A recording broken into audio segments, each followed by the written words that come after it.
All right, we're live. Welcome back, everyone. Isyour6covered. Appreciate you showing up. What's up? Awesome. It was a great weekend, first off, and a great match. So hopefully everybody's doing well. We got CJ Johnson in first. We got Big Country in second. And let's see, CJ Johnson shot a match this weekend. Had a good time. Awesome. Lance Hawley, welcome to the show. Papa's Place, what's up, Les?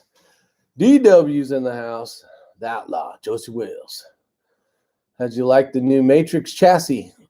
It felt good, and it was I think with more matches it'll even feel a little bit better. What the hell, he says? Let's see. DW says Brian T, welcome. Brian DeShane. +5. What's up, +5? How's +5 doing? Been a long time. Tyler Ort, John Jeffries, Jason Hunt, Joaquin, Jack Nava. Hopefully you saw that video I put out this morning, Joaquin. I think you even commented on it. Put your name in there a little bit just to say thanks for the Hawk Hills and all you do to help us with the use the changer or the plate, I should say. I can't think right now. Yeah, Joaquin, big shout out. That plate is it's necessary. It is necessary on some of these stages, and whether you get a Grabo like Matt's or you get the one from Area 419, it's definitely well worth it on some of the stages. Yeah, especially if you have the thin bag. Yeah, with the thin bag, I was a big fan of not running a plate there for a while. I'm trying to get rid of less stuff, run more of a simple bag, and at the end of the day, I used quite a few bags. I used that one. I used Matt's Utter bag on the tank trap. So trying to just stick with one bag is, for me right now, at least right now. I could have done it if there was no one that I knew there that had a bag, and I could have made the fortune cookie work. But having the ability to just grab a bag from a buddy sure helps out. We even used Armageddon, that big pump pillow. Yeah, I don't know what the name of it is, but it's massive. Hell, you could use it as a seat. It almost looks like one of them damn bean bags. Thanks, Tyler. I appreciate the comment. Let's see. We got Tyler Orth, John Jeffries, Jason Hunt, Stratos 27, Drew Bradley's out there. We got Tommy Weeks. Hopefully, I'm saying that right. Lynn Holt, 3 Crowns 45. I said that. Otter's out there. What up, Otter? Mark Floatmeyer. Would you say that's right or close to it? Killadata's out there. Where Nancy Mink. Floatmeyer? Right here. Yeah, Floatmeyer. Yeah. Sheball Secchi. What's up, Sheball? What's up, Big Sheball? shout out. I was looking for you the other day on the chat. I would say I got to run it this way, but I took him out. He ran his on his scope already. Actually, I'm running them on my scope on both sides. I want to know what the hell mine says. Where the heck is it? Says Rick. Does it say Rick? Rick. All right. I wanted to make sure it didn't say something like. Yeah, Tim Davis. I'm a little whooped. It was a long. We drove all day yesterday. You remember it was just a down and back. We did stay overnight, slept horribly, and then we got done with the match after being out in the wind and the cold all day, and then hopping back in the truck and driving 4 hours. We just rolled in. I mean, literally, we pulled up to your house at like 8:15. Yeah, we just got home like a little bit ago. So I'm beat. Mississippi Buckeye, we're definitely going to talk about Win here in a minute. Oh, man, this thing just keeps jumping around. Shoot. Or was it? Nice job, Ray. Yeah, if you guys don't know, Ray got second place. We will talk about places here, but I want to talk about, look at that. It's something to take home. They also did cash as well. If you watch the video that I put out, there was cash flying everywhere. And those are $50 bills. And if it went off of that ridge, you weren't getting it. Someone told me that it was an old strip mine. Area. Yeah. And yeah, I mean, it was. Oh, that's why that water system was in there then. Correct. Yeah. When we pulled in, so never judge a match by just what you read on Practice Score. Absolutely not. I will say, I'm pumped. I'll shoot any match basically that I can get to and these guys want to go to. And when you read the course layout, you would think, this seems very simple. This seems very, very simple. I was going to say not difficult, which is basically very simple. Well, let's go ahead and preface this. The very first stage, the course description, I'm not going to read the entire course of fire to you guys. Okay. But the very first stage was shoot off the back of a trailer, and it's 3 different positions, 3 shots each at a target that's 50 yards. At one target. One target. Yeah. So we're thinking, this. Actually, I wasn't thinking. I never thought it was going to be easy, but I didn't know it was going to be that difficult. Yeah, and we're going to talk about reasons why it's difficult, and a lot of the things I learned. You guys had asked what place I got. I lost 5th place by 1 point, so I got 6th place, obviously. Matt P lost 3rd by 2 points, and I want to talk about Matt's shooting. He already knows what we're going to say. I don't know if he's out there. And a Kreiderman got 15th place, so pretty cool out of 21 shooters. So that's pretty cool. I don't know if his average ended up being higher from the last time. Yeah. If I know he's searching for that right now, which is awesome. I walked out of there very disappointed. And then I realized I'm new. I'm new to this game, and I think I was hoping for better. I had one really bad stage, and we'll get into it later, but after we talk about things we learned. But where do you want to go from here? You want to start off with stage 1? Let's do stage 1. So that was stage 1. Then stage 2, the course description was 3 positions off of a spool at 50 yards. Stage 3 was 3 positions off of a tank trap at 50 yards. But what you don't know is there were full value wins. Yeah. And you're like, well, it's 50 yards. You just have to hold left edge. No, not happening. We were having gusts up to 12 miles an hour, and that's enough to push you off of it quite a bit. But the thing is, it was very gusty. So if you tried to, okay, well, I'm just going to hold 8/10 left. Next thing you know, you're missing off the left side of the plate. So it was. Wind was a huge factor. Oh, ungodly wind. It was. Okay, 22. So this is the worst wind. If you saw my video, if you saw my video I put out this morning, we're trying to shoot smaller targets than we're ever going to engage, right? Yeah. Or at least try to, make things harder while you're training than you would see out there. Well, you can't make wind. Yeah, exactly. Actually, you did. I made some wind the other night. But it was a great match. So first and foremost, for those of you that aren't going to sit around for the whole video, do not judge a match or basically a book by its cover. I'm sure you guys have all heard it. So keep that in mind when you're like, I'm going where, I'm driving 4 hours of this. And you know what? At the end of the day, you may be those people that are getting the next match kind of thing set up. They might be on their second match. They may be on your first match. But if you're off for the day, you want to go shoot, go support them. Even if it's not the biggest and best match you've ever been to, everything starts out small, right? You got to start small and work your way up to some, get more people and like things like this where people are learning, oh, yeah, that match was pretty cool. They talked about it on that one chat or whatever. Great comment by Todd, though. So read Todd, I have you in here because we actually conversed at SHOT a couple times, and I think it's when Zeiss was doing the new binos and everything. So it's great to hear from you, and glad we could help contribute somewhat. I think if it's the right person, Todd is actually an ELR 22 shooter as well. Oh, nice. Yeah. So we really appreciate you watching. Really do. All right, Sheball Seki. Since I know it says that now, I'm I'm gonna go ahead and put that sticker in lots of places. All right. You just never know. You never know. It's like the people that get tattooed and they think they're like, they think it's something like hope. Yeah, like hope, and it means something else. You're like, what the heck? Let's keep moving on here. So we got have you seen a doctor about your hands yet? I have not. I got some stuff from Razor JB. Not really helping. The only thing that's helping right now is a leave. I'm taking 2 of those a day, which is probably bad for you. But it's keeping the swelling down so I can grip a rifle. Like at the end of the day, like right now, I was complaining on the way here. I'm just like, man, my hands are killing me right now. But don't worry about my hands. I'll get them figured out. I don't want to make this chat about me. What's up, Vanessa Kitty? Welcome to the show. And I don't know how many of you guys had caught the chat last night that Rick did at the hotel.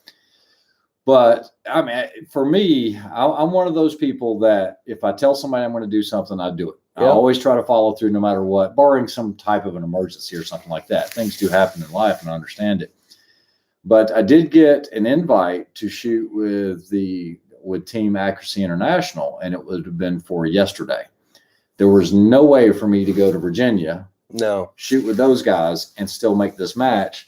And I told them that, you know, I was honored that I was invited to go to that. And so my mind was in a different place. And I told these guys that. But once I kind of got over that, and it was like, you know, an opportunity like that might happen again. Who knows? Hopefully it does for you. Hopefully it does. Like I said, I should have a review. It should have a rifle coming from those guys. Big shout out to those guys. Scott should be the AT-X, which everyone's anticipating that rifle coming out. Yeah, you're going to be able to review it, shoot it prior to it really being released to the general membership. It will not be released general membership. Yeah, to anyone until later. But it's their competition built setup.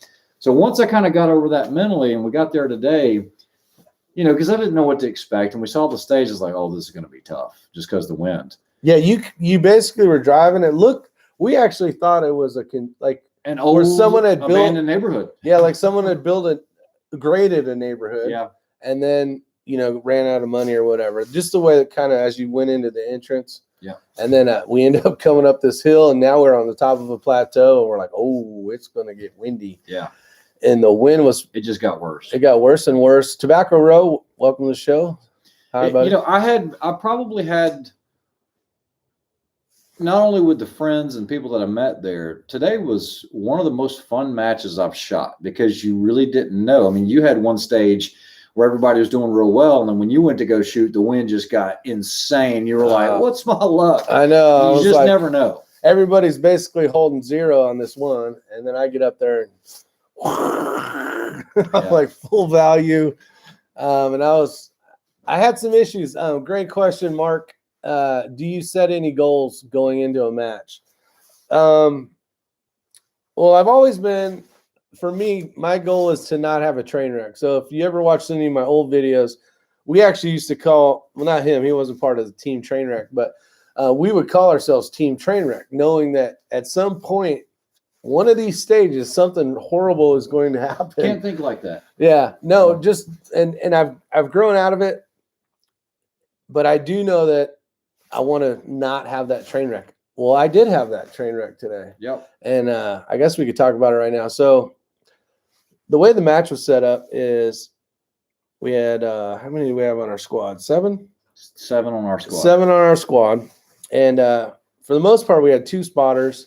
And then a guy running the time in the score or the hits.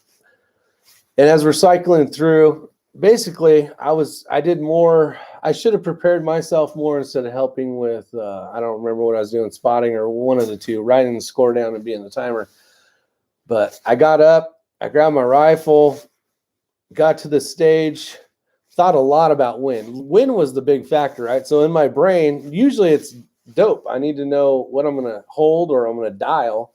And we had a lot of wind. So in my brain, I guess I can only do one thing at a time, which it is what it is. But I did not dial any dope in, and, shooter ready, go ahead. I think it was prone. Yeah. I laid down, shot. Was it prone? It was on the, no, it was on the barricade. Full position. So barricade. I'm like, I'm not spotting a miss. I'm not doing. And I'm just like, what is going on? And I went to the next one, and I'm just like, and by the time this was an 8-shot stage. By the time I got to the 7th one, I was already like dumbfounded. Like, why isn't this working? I go, I did not dial any dope. Didn't have any data. I didn't even spin up a Kestrel, did nothing for that one. And that paid dearly. So out of 8 shots, I could have almost guaranteed myself 5, because it was I killed it on the long range stuff, and I could have actually placed way better, but it is what it is. So I do want to talk about this, because you actually, I'm not going to say you made fun, but no, the airline, his word, and the airline thing was, I said, Rick, you need to do this. And I said, you need to have this checklist. And he was like, well, like a pilot? And I was like, absolutely. That's exactly what I'm talking about. So regardless if you're doing 3-gun or anything else, because, so 3-gun, as a competitor, you are going to be involved with resetting. And they're very strict with that because that's how you keep things flowing. So you're going to have to reset targets and do this, but you still have to get your magazines ready and be in a situation where you're prepped. You know, so if you're the shooter that's on deck or in the hole, you get a pass because you're getting ready. So what I found, whether it's PRS or whether it's this rimfire PRS, as soon as you get done with the stage, it's not time to talk to anybody, talk about how you did or anything else. This is what I do. It seems to be working, so I'm going to stick with it. As soon as I get done, safety flag goes in, I immediately throw it in the bag, and the next thing I do is I reload that magazine and top it off. Because I used at least one, possibly two if I had a reload. But I'm going to go ahead and top it off. I want to make sure that I have the right amount of rounds in there, not too many rounds. That'll come up in a topic here in just a minute. You had 11 because a lot of these magazines will hold more than 10 rounds. So like the 15 rounders will hold 16, the 10s will hold 11. Well, no, I ran a 15 with 11 in it. Okay. Just in case I had a malfunction. Yeah, the thing is, it was a 10-shot limited stage, and he shot 11 rounds. So they had to deduct a hit off. Yeah, but how they knew that was what? Well, if you wouldn't have called it, I was calling it. Oh, but what did I do? Because what I do is, and I hate to be that way, I'm not trying to be a dick, but we don't show favoritism. When you don't. When you're shooting a match and a guy, it's a 10 round limited and the guy takes 11 shots, if you're spotting or if you have any of those responsibilities, you need to call it out. It doesn't matter if it's your best friend, your brother, or whatever, because that's going to say something about you as far as your ethics. Okay? The first thing I said was what? You were like, I had 11 rounds. I was like, yeah, I was getting ready to call you on that. Yeah. I said you took. Yeah, I don't want to cheat. Yeah. You don't want to cheat. So anyway, back to the checklist. As soon as I get back, I top off those mags. I make sure they're good. I put them in their location. Next thing I'm going to do, and this I usually do this before I ever leave the line. I take all my dope out. I always go to 0. Okay. If you do the same thing every time, chances are you're not going to have these, what we'll call them brain farts, train wrecks, whatever you want to call it, because it will always be the same. What I'm going to do is I'm going to pull out my course of fire sheet for the next stage that's coming up. I'm going to go ahead and get all my dope done. I'm going to go ahead and spin up my Kestrel, even though I might not be shooting for another 30 minutes. If that time is available, then at least I've got rudimentary information that will at least get me on or near that target. So I go ahead and do my dope chart. I'll go ahead and set the parallax for the first target distance. At that time, I've got to make up my mind. Am I going to dial this? And am I going to hold this?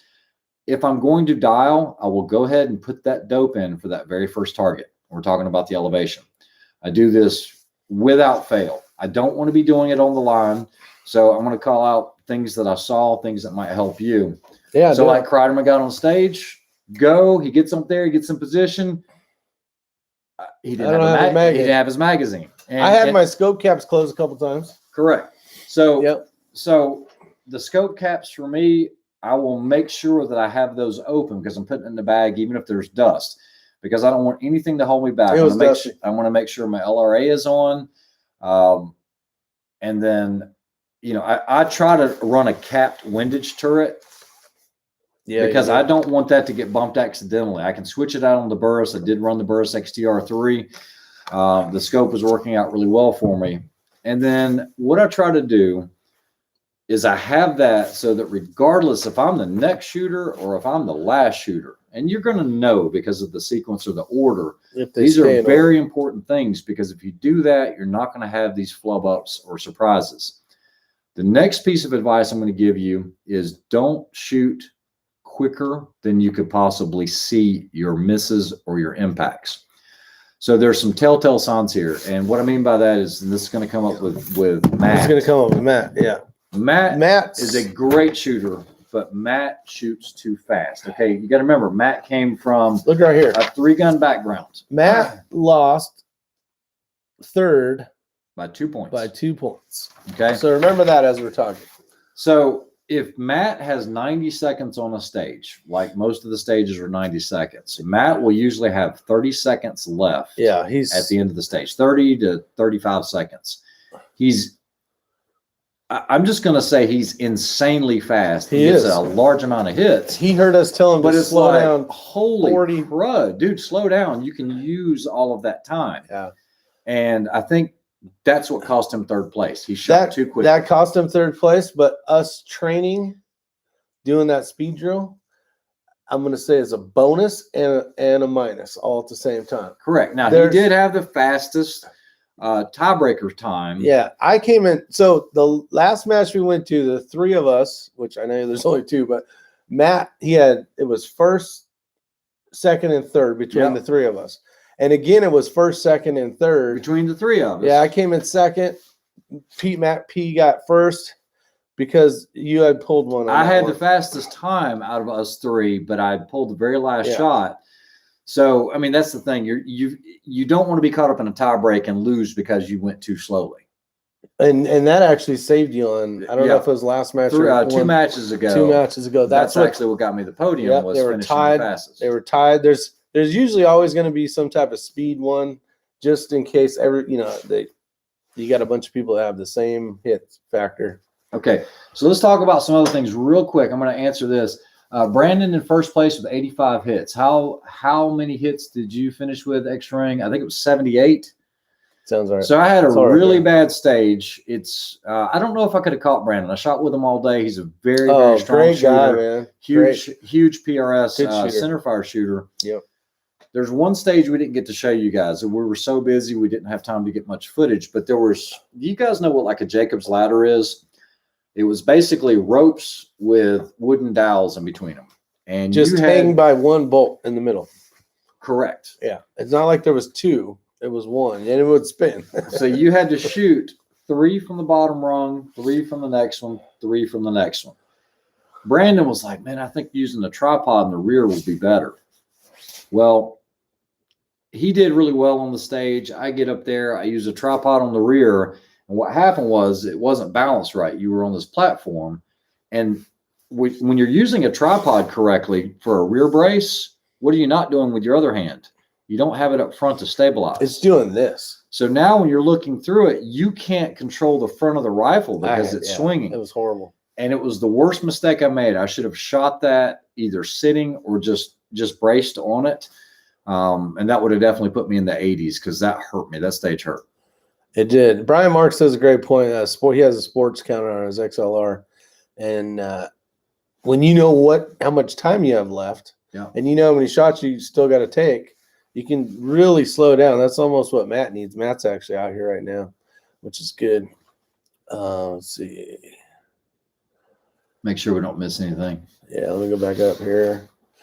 Other guys got Dylan 550 today. Nice, Brian Marks. Hopefully he has some components. Yeah, hopefully you have some stuff out there. Let's see. Good evening, Ramsey Country. Josh Thomas is out there. What's going on, Josh? You missed an awesome match, my friend. It was a good one. Six Rudders, what's up? I watched what's out there. He's in Lexington. Brian DeShane's just think of it, gun safety, and it's something you can't mess up. Gun safety. You have rules. You have a checklist. Yeah. It's and that's kind of what I wanted to talk. I wasn't sure you were going to come over. Yeah. And I was gonna talk about just having a mental checklist of stuff that needs to happen, and you kind of hit on it. But have your stuff ready. Have your dope ready, even have it in, caps off, in a bag, ready to go. And then if all of a sudden you're up because you weren't paying attention or you're spotting for other shooters. Yeah. Then all of a sudden, Rick, it's your turn. At least you got something. You got something somewhere because it was 200 yards or 216 or whatever it was. Can't remember, but I had no data. I didn't know. So I was holding. I just kept raising it up. But it wasn't even showing.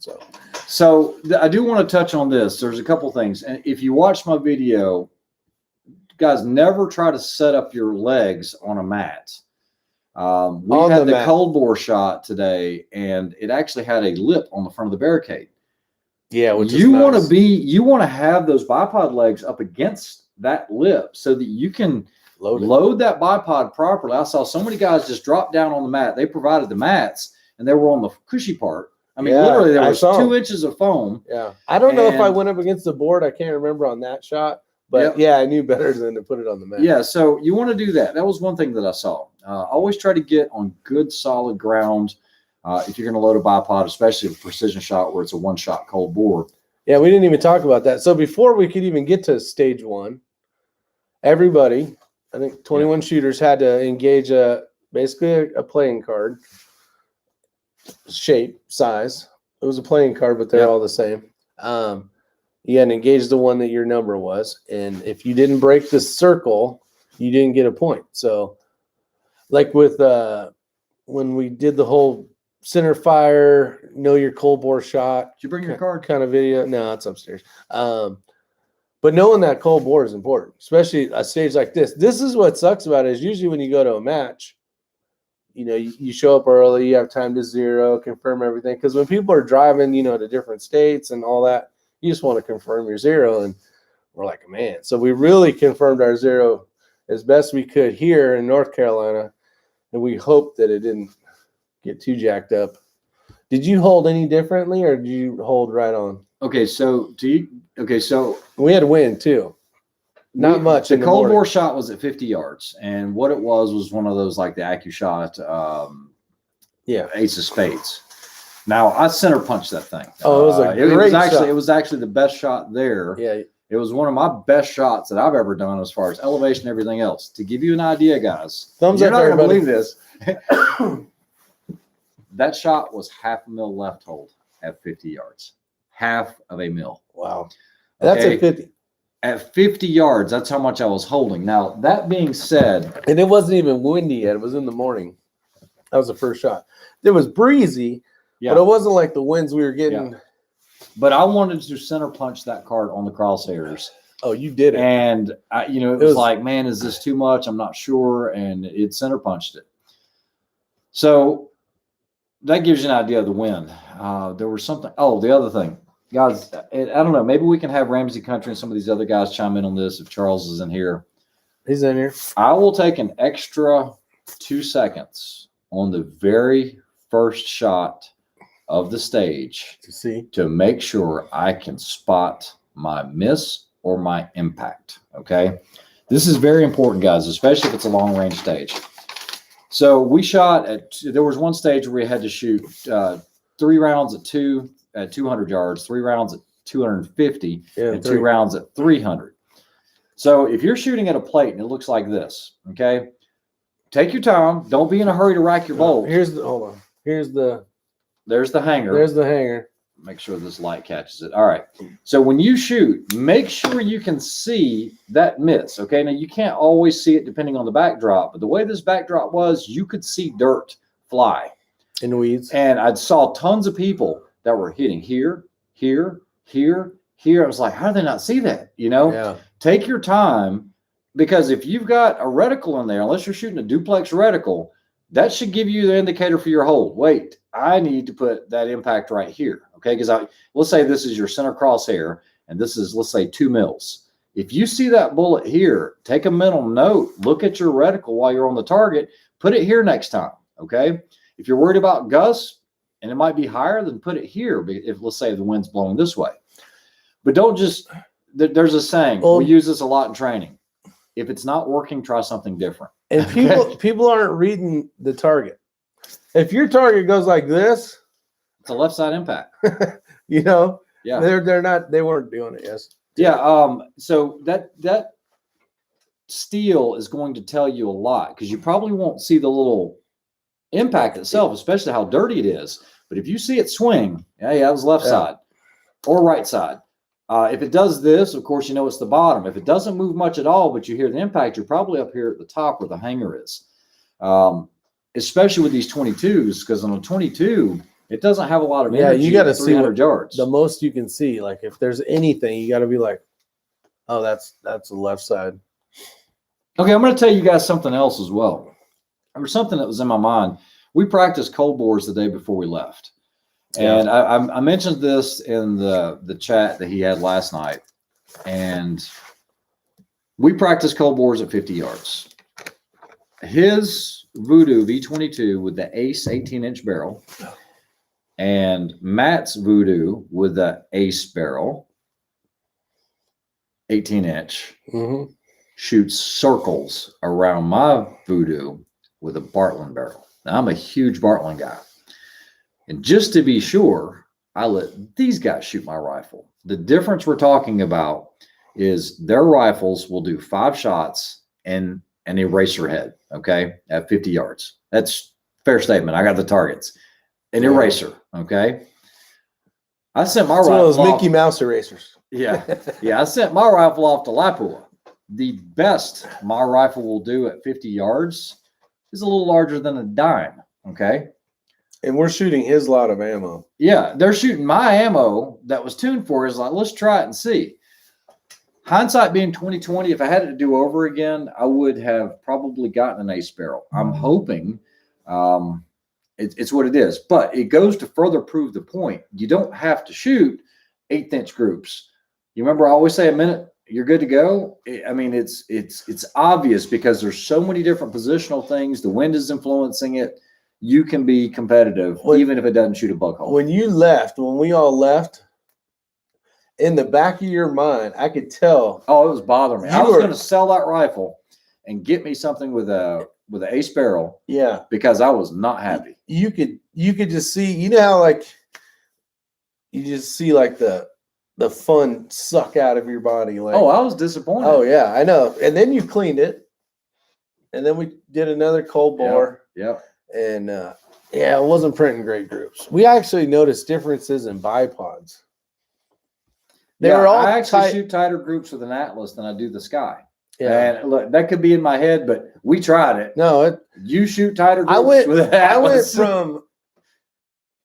I got more horizontal. But I got the double pull. Yeah. The stance is really wide, guys. I got more horizontal with the double than I did. I think we're way behind on It's all right. We'll get to them. Sounds like an interesting day. Yeah, the squad. So we ended up, Brandon was an excellent shooter and an extremely nice guy. But yeah, out of our squad, we got first and second. And I don't know what else we got. I know Matt did really well. Almost lost third, but yeah, so he got fourth. I got sixth. It is what it is. But I noticed myself super bummed because I had that stage. And I'm like, you know what? I keep trying to remind myself that I hang out with really good shooters. And like, I have to remember that I'm not, I'm doing good. You're doing very well. I'm just not like, I don't know. I was a little bummed today because if I would have done better on that stage, I could have got third. Yeah. So that one brain fart, as you called it, I could have possibly got third. Actually, me and Matt would have tied, and he would have got it because he shot faster than I did. Yeah, but that's cool. It's great hanging around good shooters. Need to break that bad habit. Conservative sniper. Let's see. Ray, do you have a carbon ring? No, I actually have one of those, and I owe them a review. Teslong had sent me a bore scope, and I looked and checked, and I do not have a carbon ring in there. That was one of the first things I thought because I was going to go in there with a nylon brush and just make sure that I didn't have a carbon ring. Is that a thing with 22 long rifle? I thought it was only center fire. No, you'll get a buildup right there. Really? I didn't know. The cases. That's why I like these chats. I learn a lot of stuff. Bald and Curious says, congratulations. Appreciate it, Val. Thank you. Thanks, Val. Let's see. Rear bag check pressure has a lot to do with the vertical. Yeah. I will say, because we've done a ton of long range shooting when it comes to 22 long rifle and shooting prone, and we did really good on that stuff. The long range, we knocked it out of the park. Yeah. Even Brandon was like, we told him, we said, man, we practiced too much long range. What we're trying to work on now is the positional stuff. Now, he rocked out the positional because he said that's all he trains. He knows. He's used to that. Yeah. Yeah. Very, very accomplished shooter. Learned quite a bit. I went in with this match kind of like with you. Let's just try to limit our bags, but I still brought all the bags, and it's amazing. I used every bag that I brought. There was and we used the bag that we didn't have. I know we borrowed borrowed one. That big old Armageddon bag. I was like, I'm just thinking, I don't want to carry that damn thing around. Yeah. Let's see. iWatch says I shoot like crud compared to most of the guys I shoot with, but don't care, having fun. No, see, when I watched what I was the same way when it came to 3-gun. I just wanted to go. Wanted to hang out with the guys, shoot, didn't care how well, bad, whatever, had fun. You know what I mean? I was having fun. In the beginning? At 3-gun, I'm talking about. Yeah. When it comes to precision rifle shooting, like it's a whole different deal. Like I'm actually like, excited to try to kick butt, wanting to train a lot. Actually, I bug him all the time. Like, hey, let's go shoot. So, I don't mind. Like I said, that's why we get along. I've never Yeah. found anybody that likes to shoot as much as I like to shoot. I think I might have met my match. He does like to shoot a lot. And I can shoot a lot. I actually told Ray. I've done more training since I met you for shooting sports than I've ever done in my life.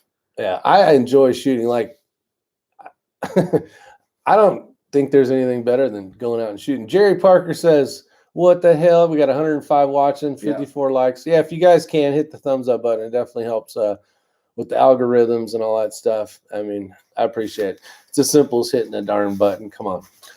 The other one was somebody asked if Matt used the Schmedium. Ironically, I had a Schmedium and didn't realize it. I actually had two.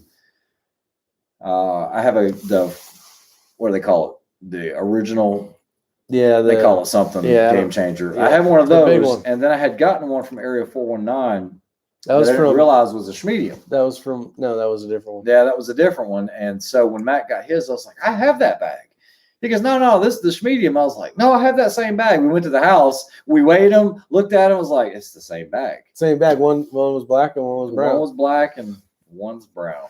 That's it. What up, JT Holes? Anyone use Matt's new Schmedium? Yeah, let's see. Yes, Brad, I did get second. Yeah, Bald and Curious. Consistency is key. No worries, you'll get there. I appreciate it, Bald and Curious. Man, you are one nice guy, man. I'm going to put you on the spot. I'm going to ask you a question. And I mean this in all seriousness. Okay. Do you think it's that you're chasing a trophy? No. I don't that think seems so. to be the driving force right now for you. No, the key is I want to be able to, like, see, I got 6th place out of 21 shooters. Yeah. So I have this like mental thing. Yeah. So like if there was 30 shooters, I need to be in the top 3rd. Okay. Is my brain hole. Would I love to win a trophy? Hell yeah. But I would have more. I still think that's a pretty big driving force with you right now. Well, wanting to win is the driving force. Okay. Just keep it fun. I always say that. No, I am keeping it fun. I enjoy the heck out of it. Brad H. He did get second. Yeah, but okay, so and we all get down. None of us, we all get upset. We have a bad stage or whatever. But you were really upset after the match. No, I was quiet, yourself. Which was upset. No, but you were upset. Yeah, I was down. I've been around you long enough. I was down on myself. Yeah. No. What well said. What you said. The reason why is because it was something dumb, and I know better. Yeah. At this point, I think I know better. Yeah, I know better. I mean, I haven't been shooting for years and years and years, but you've shot enough matches. Yeah, and I'm like, I got up to the thing, and I'm like, what? And at that point, you're done. I mean, I already shot 4 or 5 rounds, and obviously, so it happens. But the pursuit of no train wreck is basically my biggest thing. Like the one match that I did well at, I think I got 5th or whatever. Yep. And that just felt like an actual clean day. Yeah. Where I didn't have a big old something didn't screw me up. So Commonwealth Minuteman says you said you had problems seeing where the bullets hit. No, what we were talking about is how other people aren't paying it. I'm not going to say they're not paying attention. In the one case where you couldn't see where you couldn't hit because I was way down. Yeah, I'm like, you were so far below your observation point. Yeah, it wasn't even funny because you had no dope in it. There was nothing. Yeah, I didn't. I'm looking for spots. Yeah, because that was like an 8 mil hole. Yeah. Yeah. Yeah, so it was way down at the bottom of the reticle if it would have even been in the reticle. Yeah, it was a screw up. But see, I come on here, I show you guys my misses on the videos and all that stuff. I'm not trying to be, I want to get better. My goal is to get better, but I don't mind sharing any information. If I screw up, I'm going to tell you. I'm going to tell you so that maybe you don't screw up. You got Ray's got a great knowledge and can help you guys progress and become better shooters as well. I appreciate it. Tyler asked a question. And don't take this the wrong way either, Tyler. He says, which gamer plate do you prefer and why? I don't call them gamer plates. I know that's probably the industry term and everything else. But I also don't want to restrict myself. I mean, we could all be purists and just go out there with, lever action 22s and with wooden stocks and have fun. But if you're trying to be competitive, you want all the advantages that are afforded to everyone else. I'm not saying you have to spend the money. Heck, you could make a gamer plate, if that's what we're going to call it, out of a piece of wood and put on an ADM, Arca Swiss mount or something. Yeah. But that bearing surface makes a difference. And so if you have a ton of them. If you have a good bag. Because if you have the wrong bag, and you can't get it to be flat, now your rifle's like this and you're fighting it anyways. Yeah. So the only experience I have with the gamer plate, Tyler, is the Area 419, the Exchanger, I guess it is. And then you also have the one that we just tried recently that Matt ran today, which was the Gray Bow. No, Gray Ops. Gray Ops. I think it's Gray Ops. Gray something. What is it, Matt? You're out there? Yeah, Matt P's in here so he can actually answer it. George Wilson, what's up? It doesn't have as wide of a footprint, which could be good. But at the same time, it doesn't have the ability to attach a bag to it. Yeah. So if it's a stage where I can simply put that X-rail changer, release it, put the cold tack on there and lock it in, that's one less thing I have to pick up or grab my rifle and then grab the bag and set it. It's set it. I use that, and big shout out to Joaquin for sending me that. I really do appreciate it. I use that quite a bit, and not only do I use it, but everyone on the squad ends up borrowing it. It works great. Everybody. It works great on the top of a roof. It works great on pretty much 98% everything. Like the trailer. The trailer is you don't have to mess with the bag. There is bonuses to it. It doesn't really wrap around stuff. So if you had to like be in this weird funky spot where you needed, well, you could load into that thing though. You could put a medium on it. Yeah, you could put a medium on it. The Gray Ops. How about the side? I haven't got them yet. Nancy Mink still waiting on that. See. Top 10s are nothing to sneeze at. Main thing is you're having a good time and learning new stuff and even about yourself. And yeah, great comment, George. I was just and Armageddon makes a bag for it. I was disappointed because it was one of those like you're not that rookie enough to go get on stage and not have dope for your freaking rifle, you big dummy. So that hurt a lot. Me mentally, we are our own worst critics. You're not alone, Rick. Yeah, Stratos 27. It is, but I'm hopefully going to learn from that. I'll probably do that again sometime in some match somewhere. I'll get discombobulated, forget, and get up to the stage and screw up again. But yeah, we had a gentleman on our stage. If you watch the video, his name was Rick. He was 60 years old. He's never shot beyond 100 yards in his life. He shows up with a Ruger 1022 with a duplex reticle with no external turrets. Oh, that was a bad idea, by the way. He didn't come in last. He did not come in last. He had a blast. He didn't even know where to zero his rifle. His rifle was zeroed at 75 yards. And I told him, I was like, look, I said, just be safe with your setup. Any equipment that we have, any bags that we have, you're more than welcome to them. Just make sure we get them back. And I think he'll be back. He said he's going to get a bolt gun. There's a lot of times where I can see where a 1022 could be faster for follow-up shots. Oh, there was one shot. Jam constant, not just his. There were other guys. It was okay. So I saw quite a few semi-automatics jamming. Yeah, and then he actually set up, and the barricade was kicking the shell. He had malfunctions because he didn't have clearance for the ejection port. Oh, and like on the wheel one? Which one? It was the one he used, an upside-down fortune cookie he had borrowed from somebody, and basically all the rounds were going right back into the action, and he was having to clear it. Hey, Daniel. So yeah, I mean, there's pros and cons to it, I guess. There were people there shooting barrel tuners. We saw some rifles, and like I said, it was a fun match. I really enjoyed it. And let's go to this because the Daniel guys, my judge, brought up a great point. That natural tunnel that we went to looked awesome. So we go to matches. Ray and I have been to quite a few damn states. We've been all over the place between, center fire stuff and so on. But we got to see something that was amazing. It was something that probably we would have drove right by, never even thought about looking. And, you got the guy over here is like, let's go check this out. It's like, sweet. and it was cool. It was well worth the hike. It was a lot of fun. I got a little bit of exercise, did some running, ran downhill, which is not a good move, but I wanted to get my heart rate up. I've always been that person. I mean, even when I did matches out west, if you have a day down or you get there early, sometimes we'll plan it to get there early. And this was back from the BMW days, is we'd always go a couple days early. That way we could go into Italy and Switzerland and all that before work. And, you know, use that experience in that time. Because I even told Matt, you know, Matt's a lot younger than we are. I said, when would you ever have time to see this again in your life? Yeah, to go, what was it, 4 hours away?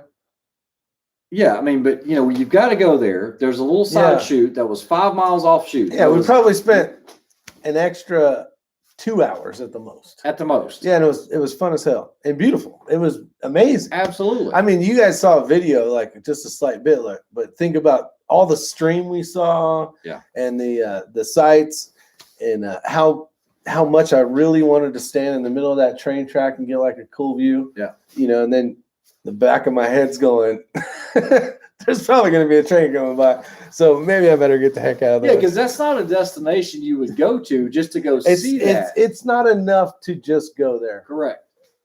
But if you're on the way, let's just do it. That makes sense, I think, right? Yeah, even Tony and I, we were going through and there was a park and it was amazing.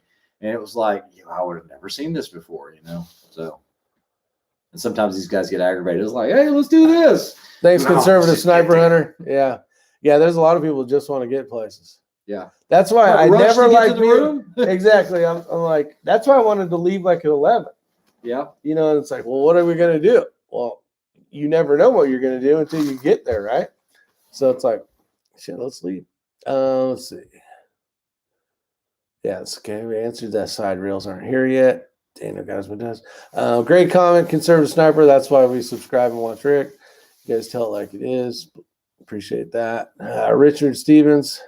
Nope, didn't take that wrong at all. It is what it is. Hopefully I never do it again. I would love to do that. But maybe, just maybe, one of you guys out there won't do it because I did it. Yeah. We always try to make it not just about, oh, this is how we did. Yeah. But what you learn, what the takeaways are. Yeah. I always learn every time I go. Of course. You should be. And I'm always asking. I mean, if I, you know, like, you know, if I get paired up and I'm with some really good shooters, like, hey, what do I need to work on? I mean, always be looking for that next step.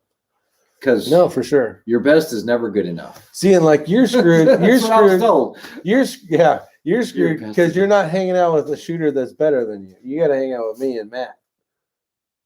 So I can't give you anything but provide motivation. I still learn from you guys. Yeah, provide motivation to train. Like I've always thought, like, hey, the thing I can help Ray with is when I met Ray, he would like shoot 9 rounds before a 3-gun match, and then he'd just go devastate. And I'm like, how does somebody do that without practicing and training? You know, and I'd be like, come on, let's go shoot some rounds or something. You know, just to motivate. Yeah. Let's see. Yeah, you're not going to get good at this game unless you can practice some positional stuff, which is what we've been doing lately. That's where you're going to score those points. And they were all inside of 100. Once again. Always going to be like that. Yeah, if you give up points there, you're already falling behind the curve. We had 3 stages only that were past 100 yards. Yeah, and then they were 200, 220, 216. Yep. 226, 216, 250, and 300. 300, that's it. Yep. And that's actually the part we did well on. Josh says, yeah, man, sorry I bailed on you guys. Had I prioritized family this time. The combo of course fire and unexpected close friend issues. No problem, Josh. No problem. Hey, we missed you out there. Yeah, you missed a great match. It was a lot of fun. It was a good learning wind experience. That's the thing. You go like when I went to Utah and got my ass handed to me because of the wind, like that helped me grow. Yeah. I told you. There was so much shit I learned. Nothing else will be as hard as that. I said, trust me, this will be a learning experience. See, Drew Bradley, even that sounds appealing. He went to a hamster farm, 100,000 hamsters. I'd like to see that. It probably smelled like high heaven, but probably smelled like 100,000 hamsters. There you go. That's like the big ball of yarn or what's that one big ball of tape or rubber bands or something? It's like, hey, if you're in the area, why not go check it out? Let's see, Drew Valley. When I was in a wrecker, stop and see all sorts of odd strings. Now, there's this one place that I will not stop in. I am liking the new chassis, Joe. There's this place we go to, and they have an Elvis museum, and it's got all these arrows and everything else, and it's beside of someone's house. And this Elvis museum is about the size of a 10 by 10 barn.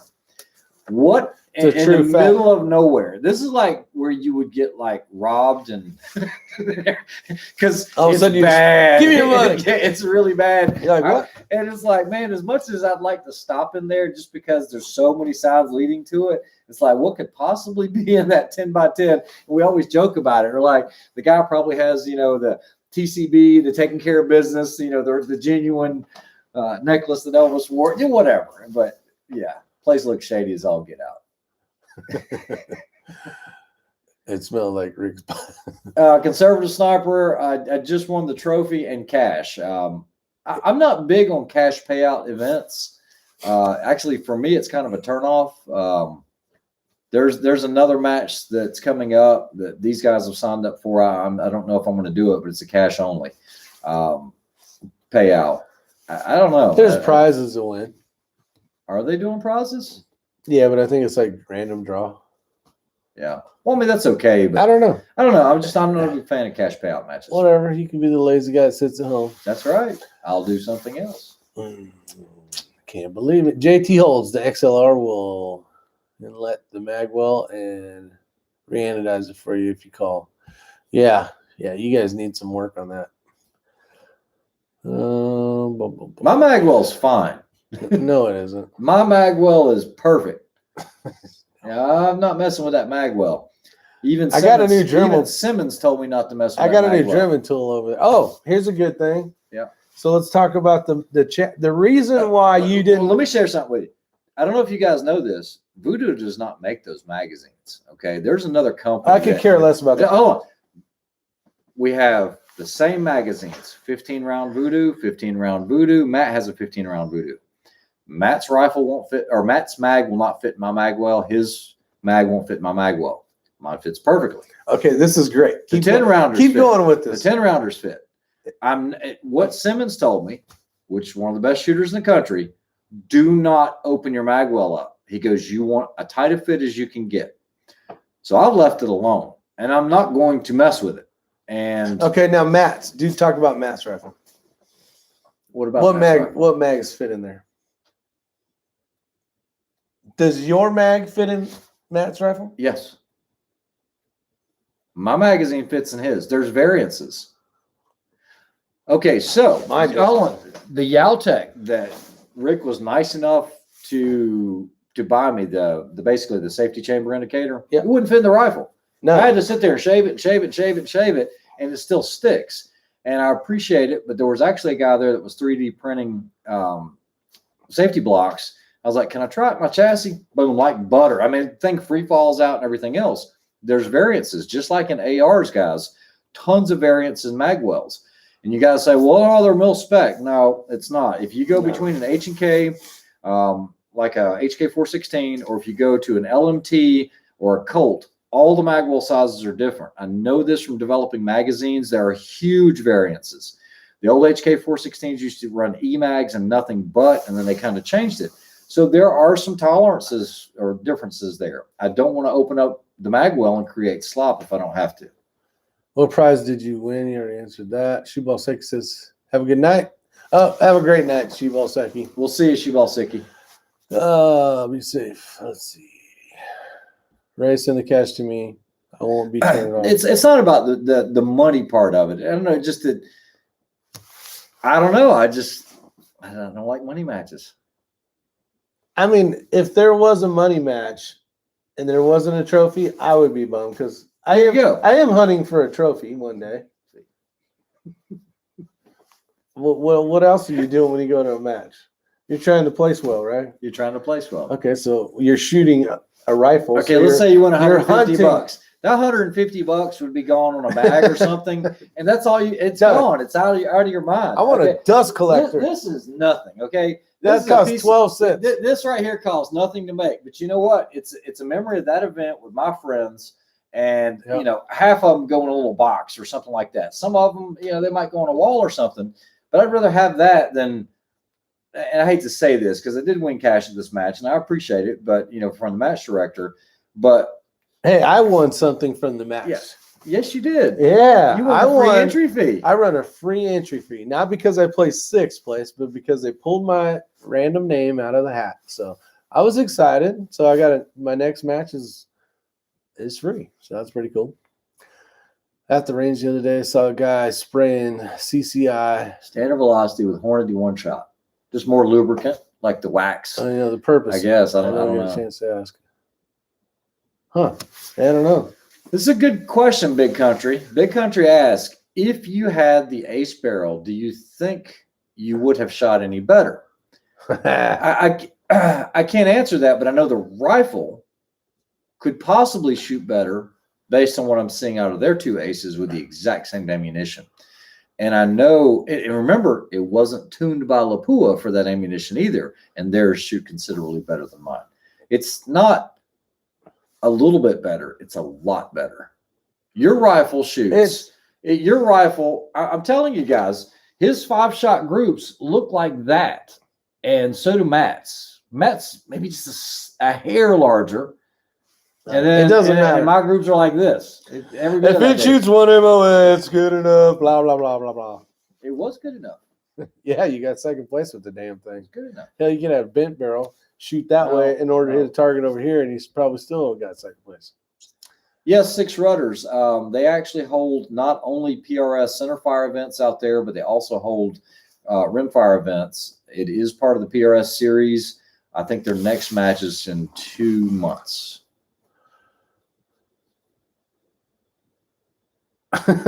Shaggy Rifleman, just spray it down with a lighter fluid. And DW says, well, the money does help you pay for your trip and food expenses. And that's true, because what we do is we actually split the expenses. So in this case, even though Rick was rooming alone, I had someone that was gonna room and then had to change his mind. Yeah, so it's not fair for Rick to pay $120 for a hotel room. So what we do is, because, you know, Matt and we're all trying to watch your money.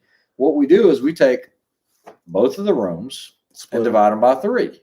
Yep. Yeah, nobody. Which was super nice. And I told him, your like, gas was bad. Oh, I was bad. If you guys did not see last night's live chat, you missed out on a lot. Yeah, at the very end. And I kind of did it as an idea to see who watches to the end, because what was it, an hour chat? Hour probably, maybe. Yeah, it was rude and obnoxious of me, but I basically had. That's not rude and obnoxious. That's nature. I had flatulated right at the end and then turned the live button off. But I didn't even read anybody's comments, so you guys didn't get that far anyway. So see, Otter actually mentions it here. Based on some interviews with Andrew Workman at Voodoo, it seems that it was developed around the ace barrel. Yeah. Yeah. Yeah, it was cut for it. Now, out of our group, I was the first one to get a Voodoo, but I didn't have an option. There was no ace barrels at the time. They were sold out. Now, do you remember is Chris going with? He's going with the different barrel, right? He is. He actually just did a deal with Krieger, and so he's having custom Krieger spun up for his Voodoo. Okay. Let's see. It may sound like I have nature devs. Spent so much of my life losing their way. Yeah, don't encompass losing. As long as you're learning something from it, I really think you're winning, because the next match you just won from not doing that again. Today I won having my stuff ready. Buddy D has a great question. Do they make a better barrel for the Ruger RPR? Absolutely. Yep. And there are guys cleaning house. And I even mentioned this to Rick on the way back. Yeah. It's going to be an open rifle, though. You'll be an open division. Big country. You're going to be an open division. But, yeah, I mean, if you're not getting great groups with it, let's say your ammunition, you've tried everything, you've tried different lots, and the thing's shooting, 2-inch groups at 50 yards, maybe not that bad. Yeah, maybe look at a different barrel. I mean, you might have as much in the barrel as you would in the actual rifle itself as purchased new, but there was one guy that was cleaning it up with Rugers and aftermarket barrels. Yeah. Yeah. I think it was Lilja. There's some other companies out there. You have to do some research into it. Yeah, there's a lot of good aftermarket stuff. I'm convinced Ray needs a new Voodoo. See, I think I might give that one to Mini You X. can't do that. The barrel's can't the I? heavy one. No, she gets her own rifle. She's gonna be waxing your ass. Ray, considering you have 25,000, you think you'll try? Yeah, I probably will. I'm actually going to find another rifle because I need to get another one. So I have one for Mini X. She is going to shoot the March 27th match, and we're actually going to hit the barricade. Ordered. I do have one on order, but I don't know when it's going to be here. Gotcha. I didn't get a date like you guys did with the Well, since from Altus. Since the ammo possibilities and lots aren't that great, just have her shoot mine once my other rifle shows up Thursday. Okay, that might work.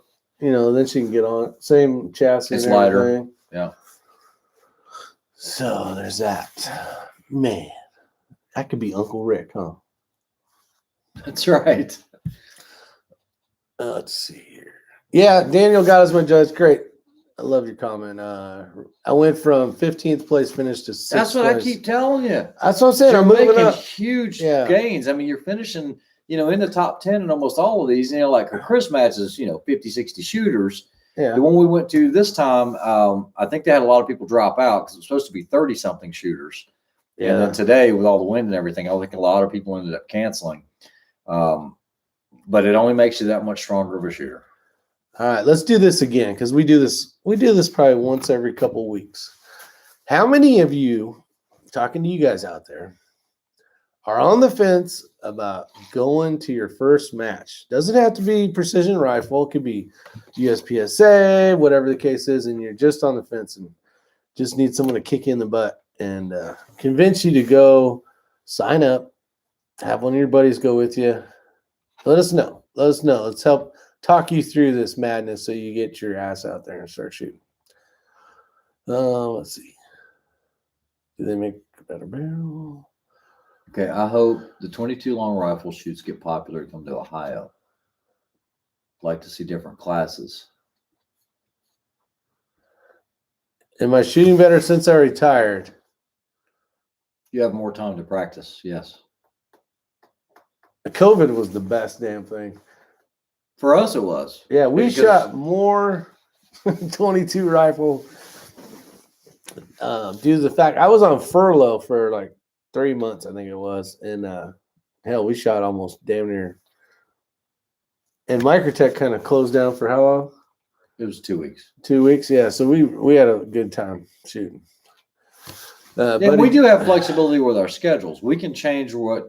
Yeah, we can work late one night. Yeah, if we see that the weather's going to be 65, It totally it's like, happens. you know what? We're coming in tonight and work until midnight. That way we can shoot all day. Yeah, tomorrow's a we perfect actually day have the to shoot. ability to do that, and that's it. We're very fortunate to have that, but we've actually done that quite a few times. As long as come Friday, all the work is done that needed to be accomplished, we're good, and I'm typically not going to fall behind on that. So, yeah, Brad H says about anybody could shoot these. You could have handicap shooters and kids on the small course too. Yeah, no, if you have a chance, get some kids out and shoot. yeah, absolutely. That's what it's all about. It really is. Late Money 44, welcome. And yes, for my voodoo. Oh, waiting for you. Yeah, buddy. Let's see. I watched what? I needed to push an 82 to go first. Oh, I needed to push an 82. Okay. But I've never regretted going. Awesome. I watched what?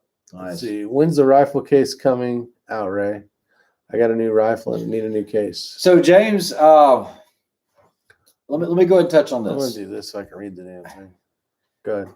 For anyone that bought one of the bad MFs, the AICS or magazine holders are now in stock. I put like 27 of them in stock. I got them on Friday afternoon. And so we've already gotten a lot of orders. I have had a chance to go on and talk about that. They are working on the rimfire pouches next week. Now, keep in mind that I had to put some other stuff on hold, which is the rifle bag, which is almost done. But then they're having to do 500 bad MFs for this contract that we landed. So it's stuff is up and down all over the place. I don't know when it comes in and how it comes in. I actually put a couple bags in inventory as well because we had a couple coyotes come in, coyote bags. I don't know when the next time. I don't know if I'm even going to see any more multicam. It's just like everything else. Yeah. It's all out of stock right now, but I do have the SCS. I love the multicam one. Not that I don't like the coyote, but it just looks cool. Yeah. We gotta talk about this. Cardinal Puff says, haven't signed up for a match yet. I'm left-handed and still trying to learn to shoot with the CZ457, right-handed. So you have the rifle already. Obviously, it sounds like that's going to be tough. Like if you had to shoot a match, if you had to shoot that match today, yeah, all left-handed, that would suck. Like I practiced on that video I put out this morning, having to shoot left-handed, and it's not that it happened because it didn't, but there's a possibility that the match director may say, okay, you need to shoot these ones left-handed, or weak side, or whatever the correct terminology is. But to have to deal with shooting a whole match for you left-handed, that'd be a pain in the butt, wouldn't it? It would slow you way down. I'm not going to answer that.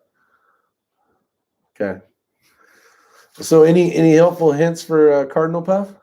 No, just go out there and do it. I think you'll be surprised at how easy it is. If you're left-handed and you're shooting a right-handed action, because we've dealt with this before, because my former sniper partner that we won a lot of matches together, he had to do the same thing. It only took about a week and a half of just shooting every day to where he was very, very fast. Okay. There you go. And we practiced it, and I do a lot of support side shooting. I would say I could almost shoot everything left-handed as well as I can right-handed. But you would be slower, though. You got to be slower. Yeah, but we have plenty of time. In all these PRS matches, we have plenty of time. But I'm just saying time would Or if you're Matt Pierce, you're going to have extra time. You're going to have like 90 seconds. Yeah, exactly. All right. Hopefully, Cardinal, that wasn't much. I tried to get some. Yeah, it's just I tried to get some out of them, but yeah, no, just spend some time on the range with it. I think you'll be fine. Some of the positional stuff could be a little awkward in the beginning, but the trigger and all that, the discipline. I mean, even you did really well shooting left-handed. There was almost no. You even made the comment, "I think I shoot better left-handed than I do right-handed." You remember that? No. Yes. Oh. Yeah, you did. When we were out there training. Yeah. Yeah. Big Country says he's going to his first match. Got his first match scheduled for March 20th. Awesome. Nice. If needs better by then. If not, my son will still be shooting. Awesome. Big Country. What is the difference between a MTU and a kukri barrel? The MTU is going to be like a 0.93 at the muzzle or something like that, and the kukri is a 0.8 something. It's still thinner. It just tapers down. Kukri's still thinner. fat. Yeah, but it's thinner. It's still a nice barrel. Yeah. Yeah, it's just we can't even show anything. Like, oh, they're going to cut us off for showing that. Okay. Jason Hunt, just go out and shoot one. You will absolutely love it. I'm telling you.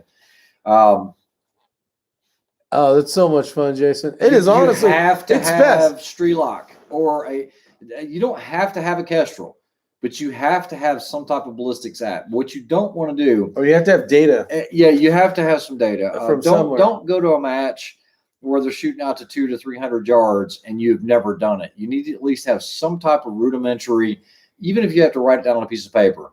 You know, I can hit this, make it a 20-inch steel. It doesn't matter. But at 200 yards, I can hit that. At least so you're in the right ballpark. Yeah, like 8 mils. At least you have a number.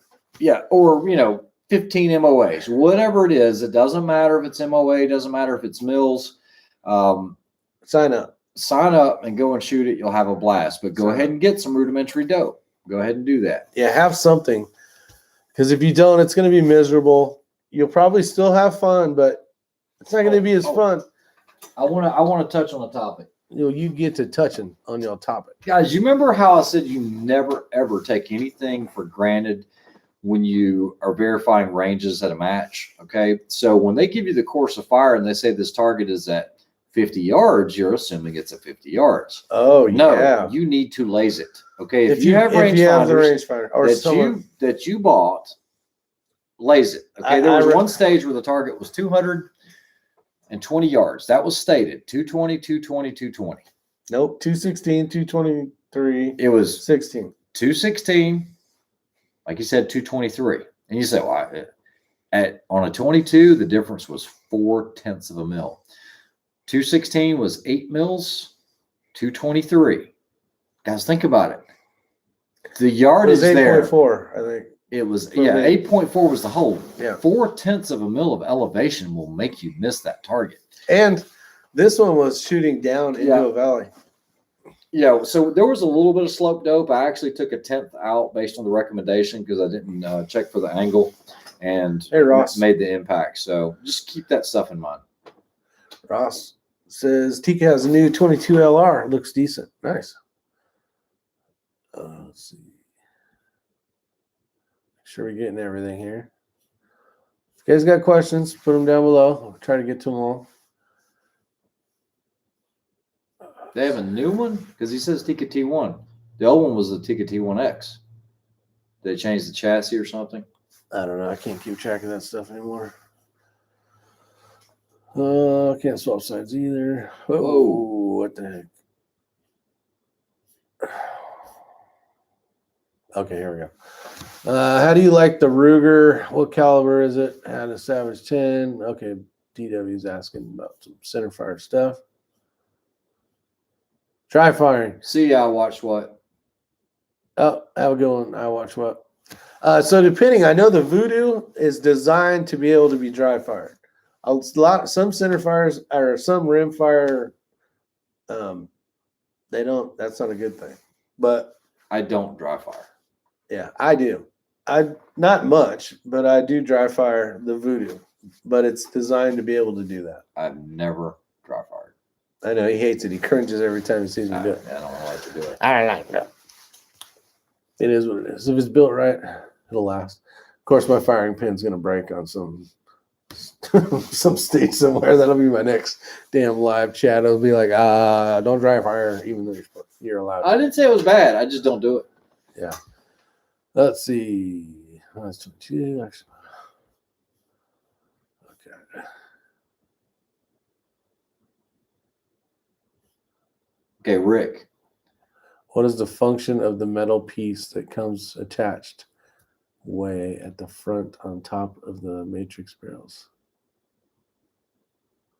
Oh, he's talking about the bridge. Yeah, that's if that I don't use mine. I leave mine off actually. Okay, so typically on a chassis rifle, if you're going for a bridge, that's so you can add other items like night vision, that's forward mounted of the scope, any other accessories that you might need. And they have full bridges, and then they have little quarter bridges or whatever you call it. Yeah, another thing could be is for hand placements. You're not messing with harmonics, but typically a bridge is going to have a way to attach a Picatinny.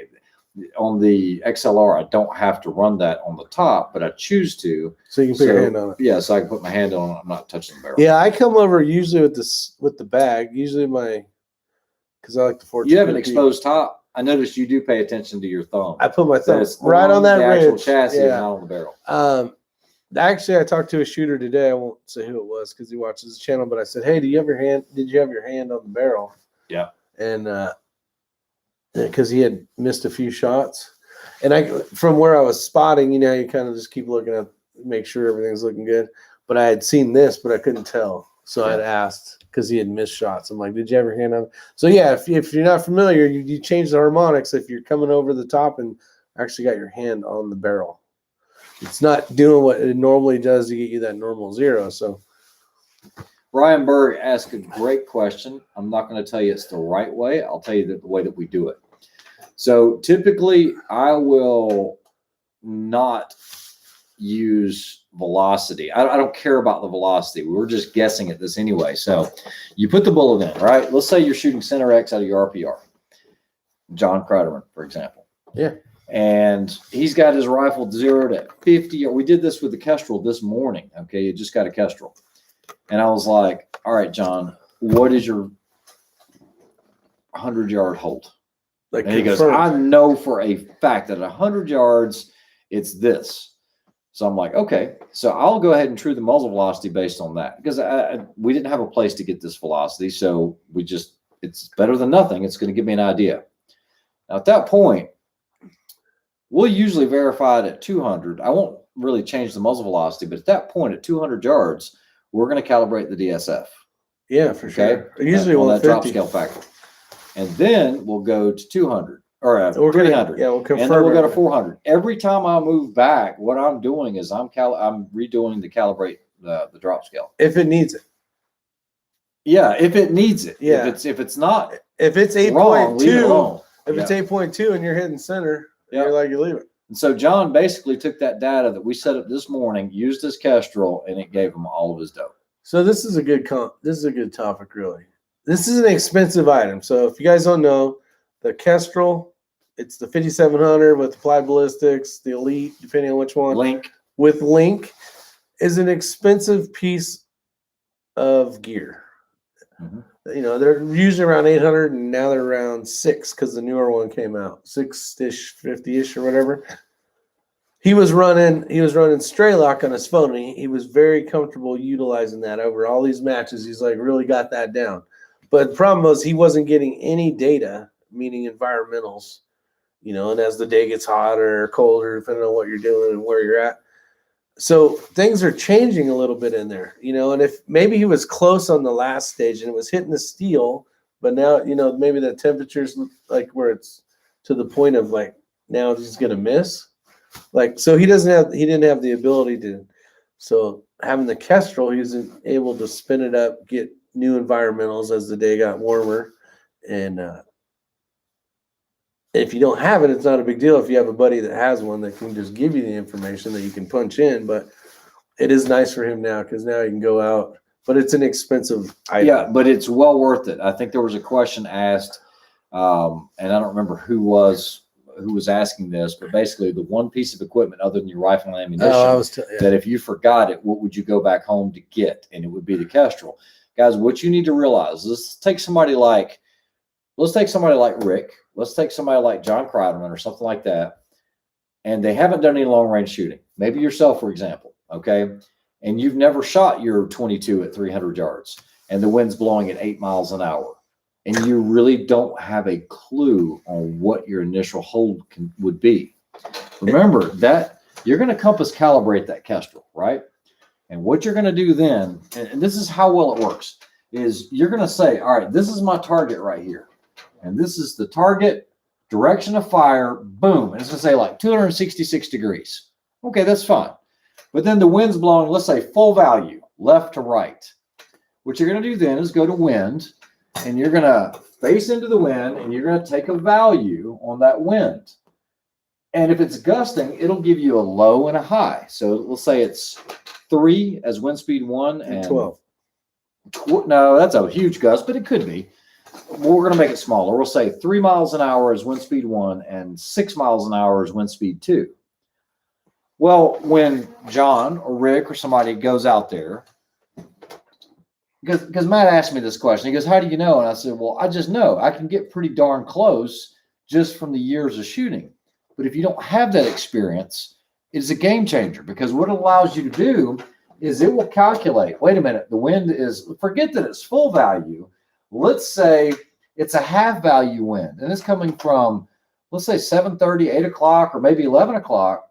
It's going to give you a range. It's going to basically say your wind is going to be, 1 to 1.4. Well, that gives you a starting point. Or 0.4 to 1.2. Correct. Yeah. Because the further you get out, the more that's going to get that bullet off in the unintended direction. And so you got to have a starting point. Is it exact? No, but it gives you an area. Yeah. Oh, here's something that I did maybe for the second time was I actually dialed wind. So we had, I don't know, it depended on what part of that top of that mountain you're on. Yeah. But it's say 8 miles an hour, right? And it's going 8 miles an hour. I had dialed for 8 miles an hour, which was about, I think it was 1.5 or something. We were going, this was the 200, 250, 300. And you were not allowed to change anything on that one. And that was a 7:30 wind. Yeah, 7:30 wind. I go, okay, I'm going to hold 1.5 left. So I dialed it in, then not hold, but dialed it in. And if you have the ability to spot the target, because you're going from 200, you got to shoot 3 times, then 250 3 times, and then 300. So if you notice yourself, you know, we talked about the plates earlier in the chat. If it's doing where it's just rocking here, or you're getting like massive, like it's turning, you're like, man, I'm getting at the edge of the thing. I need to hold more, or not as much. So being able to see all that, back to like center fire and being able to see your recoil, which is the whole reason why we started this 22 game, was just to practice for center fire. But those are the things that you try to be able to spot. Yeah, I'd love to Appreciate do a it, night Bad match Billy. JT holds. That would be awesome. Center fire or what? Thanks, Bad Billy. 22 long rifle at night? 22X. Yeah, nighttime. What? Yeah, I actually saw that, but Where's I'm not that gonna at? be in Yuma, Arizona anytime soon. Well, we might be. Visit to Kenny. Yeah, go Mr. visit. X-Ring, is the laser rangefinder laser visible with night vision goggles of any type? Yes, it can be. So if anybody ever purchased one of the Silencer Co. radiuses when they were out, that actually had a pulse, and you like an emitter. And if you had NVGs, you could actually see that and see it where it was ranging, where it was trying to send that laser out. So I can't say that's the case with all the models, but yeah, you absolutely can. All right, let's see here. T1X UPR. It has a new adjustable stock. Nice, Bravado Racing. So yeah, so they upped their game because that was the biggest complaint about the T1X was that stock that they had in it. Big Country says, I dry fire with the safety on to practice bolt manipulation and target acquisition. That's good. Yeah, I mean, I think dry fire is great. I think it's a great tool. It's not something that I do. Let's see here, adjustable cheek riser at least. Yeah, absolutely. Yeah, that's one of my biggest complaints about the CZ457 precision trainer is there's no adjustable cheek riser. How much of a difference in feature is the Basics 5700 to the one with applied ballistic software? They say you can upgrade later. I can't answer that question. I didn't know you could upgrade applied ballistics to your existing Kestrel. You probably can. There is one, yeah, that you can do that too. Okay. You can bring it from whatever that one level is. Sportsman? And yeah, bring it up. Bring it up. Okay. I don't know how much the upgrade is, but Ryan Berg asked about the accuracy first functionality. No, because I'm not using the trimmer now. I'm shooting the Burris XTR3, which I will be shooting for the rest of this season at least, if not longer. What up, so John? I am basically representing Burris now, so I will be shooting their optics for the next little while. Hey, Crowderman, congratulations on 15th, brother. You're gone leaps and bounds, my friend. Is there a big score spread from factory to open class? You know, I don't remember how many open versus production the difference was. No, it's not huge, but it depends on who's shooting production because yeah, I don't know why someone would.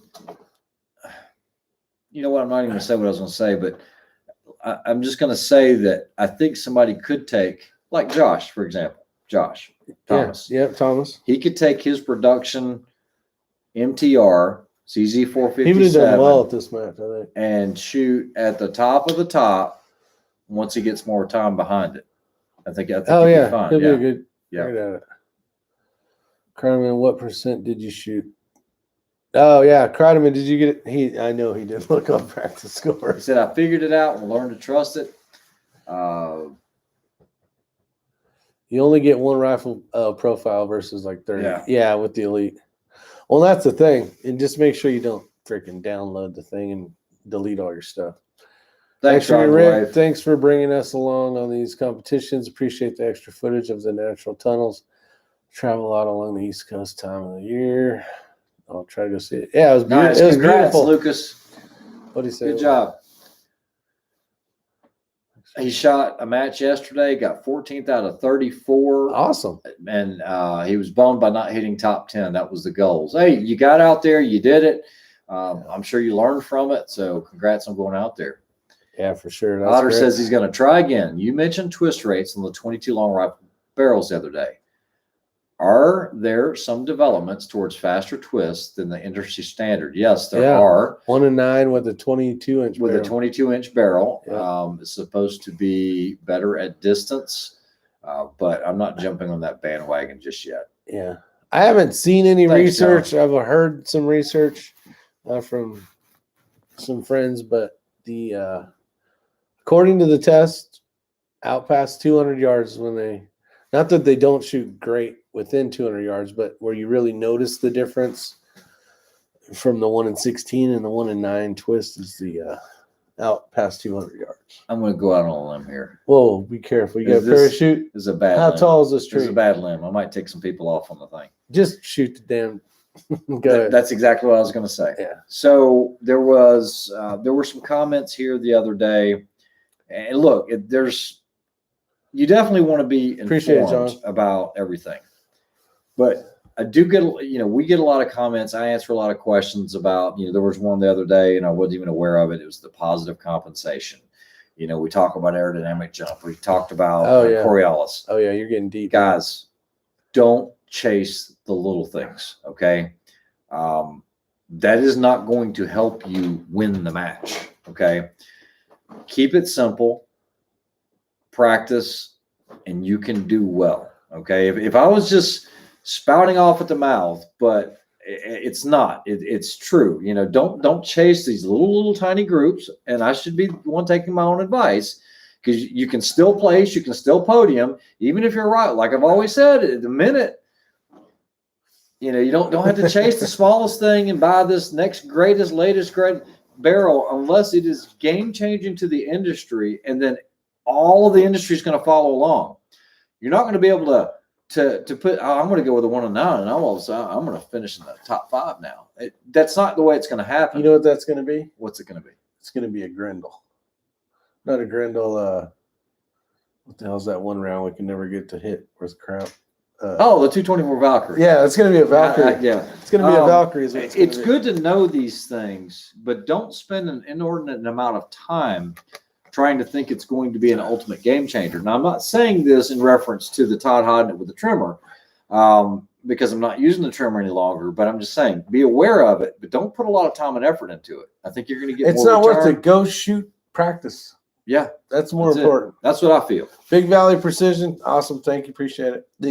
I think you just need time behind the gun. I know I do. More time behind the gun is going to help. JT Holds, that is developed. He's asking about the MDI 22 suppressor. I don't know if we'll ever see that come to market. It is unbelievably effective, and it's a great market, but we're working on some other ventures right now that I think would be better. There's some cool stuff. Yeah, it's some cool stuff. Kreiderman learned a bunch today. Says appreciates it. Have you ever had an experience where the twist rate was fast and your impacts were keyholing or the bullet? Now look, so Spy Sweeper, great question. Now we're not talking about long rifle and 22 long rifle anymore. It is important to know. That's what I said. Be familiar with some of these things like twist rate. You don't want to take a 1 in 12 bolt gun that you bought from your buddy, like a Remington 700. They used to make a 223 and the twist was a 1 in 12. You try to throw a 77 grainer in there, it is not going to work. I'm sorry. You're going to have all kind of problems because the twist rate is not fast enough to stabilize that. You're going to want that 1 in 7, 1 in 8, 1 in 9. And I've run across a lot of guys that did that. They bought these older rifles, didn't know that it was a 1 in 12. I got a great deal on this. Yeah, it'll shoot a 50 grainer or a 52 grainer. It'll shoot those great little 40 grainers. But you need to know what you're trying to accomplish with it. It's a good squirrel gun. Right now, guys are winning with the 1 in 16s. They're developing and trying to come up with information on these 1 in 9s. But unless that changes the game, let them do the legwork. Yeah, let them do all that. Yeah, don't be the test monkey for that. No, don't be the back to the Valkyrie. Don't just wait for all the data to come out. Yeah. And then if all of a sudden all you see is the top 25% of them, the top shooters shooting it, and there's a lot of rifles and a lot of barrels you got to deal with. Lucas is asking about the Harold Precision Tuner. Guys, I'm seeing a lot of these tuners. Everybody I Did you see any today? Yes. Yes. See, I didn't see any, but I wasn't looking. And then you got Chris that's going to start running a tuner. Yeah, but who won the match today? Did he have a tuner? No, he didn't. Who got second place? Did he have a tuner? No. Do you need it? But I'm saying, if it is something that will tighten your groups up. Night, Daniel. It doesn't matter the distance you're shooting. If it's tightening the groups up, it's tightening the groups up. If it eliminates a flyer. But I also know that these ATSs and Harolds and even the one guy, Joe, the one that builds the 1022s, those guys all make their own tuners. Eric Cortina's making tuners. Everybody's making tuners. There's a need for it. They say every single bench rest guy out there, whether it's a 22, is going to be running a tuner. Oh, so maybe there's some merit in it. I just don't want to spend $200 on a tuner right now, or $150. Ryan, maybe Berg, I need to. Ryan Berg's getting that. Yeah, Eric Cortina tuner. Yeah. Let us know how it works. Buddy D, I've not had a chance. I haven't even shot much center fire lately. Geez, I've got the brand new Thunder Beast Dominus, and I haven't had a chance to put that on video yet. It's been really crazy. Yeah, your pal Matt. Good night, guys. Have a good one, Matt. Well done today, buddy. Big Country said he had to be test monkey for 1 in 12 Rim X due to barrel availability. Good thing I like bananas. Oh, 1 in 12. Yeah, 1 in 12. Let us know how that goes, Big Country. He's saying it shoots lights out, I think. He ain't said that yet. I thought he did. Not here tonight. But. Oh, maybe he did. I don't know. Tell us, Big Country. What's up, Thomas Roland? Time for a short nap. Night, y'all. Drive safe out there. How long we been on? I don't know. Hold on. Let me unzoom. Dang. 10:45. Oh, it's time. It's time. We've been here an hour and a half. See if you guys did well. You guys did well on the thumbs up. I really appreciate it. I really appreciate you guys helping to try to grow the channel. If you're new to the channel, there was a few names I had not seen before. We do a lot of these. Hopefully there's something you can learn.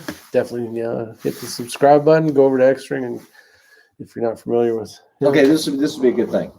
If someone were to ask me, with the information that I've gained right now, would I do anything differently with regards to barrel length, twist rate, triggers, anything like that? And I'm going to answer this 100% truthfully. All right. Would there be any changes that you would do? Absolutely. All right, go. There'd be quite a few. Okay. Now remember, I got the Voodoo because I got what was available. It worked. Number one, chassis. I would have probably gotten an MPA because the adjustable mag catch. Okay. But I've got 2 of the XLRs for almost nothing. So I can't complain. I really like the chassis. I like the aesthetics of it better than anything else out there. However, I do like that mag catch feature. I know that's a patented feature where you can adjust exactly where it latches on. It helps a lot. Aesthetically, we've already talked about the Matrix. I'm not going to go there, but I would have probably looked at a different chassis. Okay. As far as the Voodoo, absolutely happy with the Voodoo, except for the barrel. If I had it to do over again, I would probably go with a 20-inch Ace MTU. I'm asking. It's a question mark. Maybe I would have went. You'll be able to a try longer barrel. I don't think it's going to make that much of a difference. But if I was just tabula rasa, clean slate here, starting over, I'd probably do that. As far as anything else, probably not. I wouldn't change it. And I might even consider a 22-inch barrel. For what? More velocity? More what? No, just the information that I've heard and from everyone else, the 22s produce some of the best groups, tightest groups. Okay. I have heard that. But then we're also trying to chase balance. Okay. Yeah, balance is huge. The difference between an 18 and a 20 is nothing. I don't even think it's worth it. So if you're going to do it, go ahead and add more barrel out there. It's not the difference of, okay, well, I'm poking through this hole, I'm poking through this hole. It's 4 inches, dude. Come on. It's 4 inches. 2 inches. No, between an 18 and a 22. Oh, gotcha. Okay. We can deal with that. I mean, heck, most of us or back in the day, I mean, before we learned all of this, you throw a suppressor on there that's 5 to 6 inches long. Yeah. Why not go ahead and just have the 22-inch barrel? What's the downside of it? What would you change on center fire rifle? Center fire rifle. Well, my next rifle is going to be the Accuracy International, the ATX. The new one coming out. Yes. So I will be getting one of those. And although the Accuracy International that I have is great, that's more of a combat sniper rifle, not a center fire PRS designed. Which one? Oh, you're talking about your old one. Yeah. That Yeah. one. Okay. Yeah. That one, it's not comfortable to do a right side grip. It's designed for combat. It was a military grade weapon, and that's what it is. You know, they've gotten realistic with their price. I think this is the least expensive AI that's ever been put out, pretty much. And that comes it's in $49.99. Yeah, which is not inexpensive, but a custom build is going to run you close to that anyway. Charles Tiffy's custom builds right at like 10 grand for his badass foundation. Wow. I don't know what action and all that other stuff he's running. But he's got a beautiful rifle. It probably shoots like a gnat's butt. And, all right, you guys. It is late. I think Joaquin had said it great. He said, "You guys, we got a lot of stuff going on here now." Let me zoom back in so we can read the damn thing. MPA chassis is a long wait now. Talking about call Altus if you're looking for a chassis. Altus. There was a place in Texas that had them in stock. Somebody told me about it. Oh, that's right. Yeah, on a couple of chats ago. Yeah, they're around. Basically, when MPA, makes them, they send them out, and there's probably one sitting on a shelf somewhere. If you are interested in calling and looking around, only 10K. That's it. Well, I want them. Yeah, it's an expensive game, guys. You know this. Oh, there is something I learned. So there is a program that one of the gunsmiths use, and basically you take your barrel length and you divide it by, what it will do is it will tell you your harmonic waves and nodes, so that if you get a barrel tuner, it can already get it pretty close. So you're not wasting a lot of time chasing it. I'm trying to think of the name. So Tom Purdy. Tom Purdy has a calculator, and there's some constants in there that you can use. But for you guys that are looking at tuners, that might be a way to go to look into that.